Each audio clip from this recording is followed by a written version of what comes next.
Dans l'exercice 27, on va un petit peu travailler avec la pH-métrie et ses notions de quotient de réaction. Dans la question 1, on veut déterminer le taux d'avancement final de la réaction et donc savoir si elle est totale ou pas. Donc je sais que pour avoir le taux d'avancement, il me faut X max.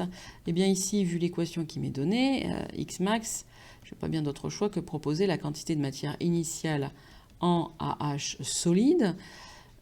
Et pour la calculer, c'est la masse divisée par la masse molaire, soit 0,5 divisé par 180,1, 2,78 fois 10 puissance moins 3 mol.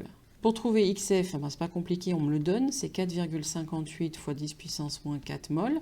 Je peux donc calculer mon taux d'avancement qui est égal à XF sur Xmax, soit 4,58 fois 10 puissance moins 4 sur 2,78 fois 10 puissance moins 3, ce qui me donne, quand je multiplie par 100, 16% pour mon taux d'avancement.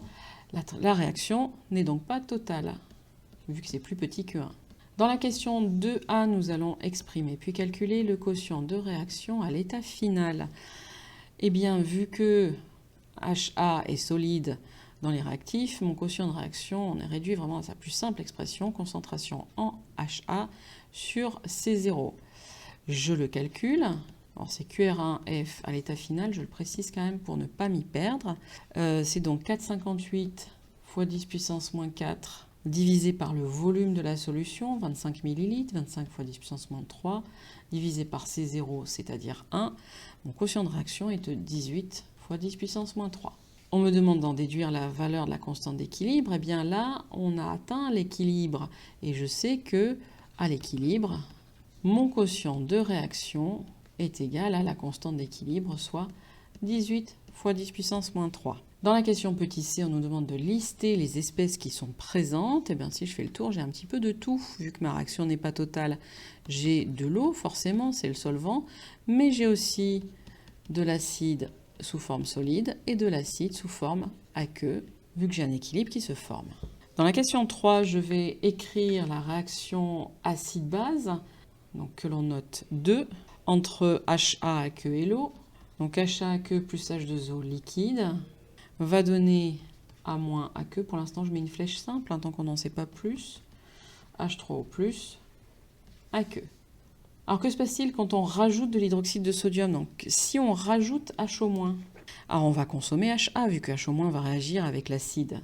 Et si je consomme HA, ça veut dire que ma concentration en HA diminue. Et si ma concentration en HA diminue, forcément, mon quotient de réaction 1, il va forcément diminuer vu la façon dont il s'écrit. On en déduit le sens d'évolution du système 1. Eh bien, si je diminue mon quotient de réaction, à force, ce quotient de réaction va devenir plus petit que la constante d'équilibre.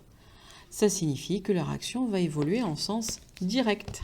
Question 5, on vous dit que suite à l'ajout de la solution d'hydroxyde de sodium, tout l'acide acétylsalicylique s'est dissous. On va conclure quant au caractère total ou non de la dissolution de l'aspirine en milieu basique. Donc si tout s'est dissous, ça veut dire que le réactif de la réaction 1 a été totalement consommé, donc la réaction est totale. Dernière question, on va rajouter quelques gouttes d'acide chlorhydrique concentré. On vous informe qu'un solide blanc apparaît et nous allons essayer d'interpréter ça. Alors si on rajoute HCl, ça veut dire que l'on augmente la concentration en H3O+. Or dans le milieu, j'ai une base, donc H3O+, va pouvoir réagir avec cette base selon l'équation que je vous donne ici.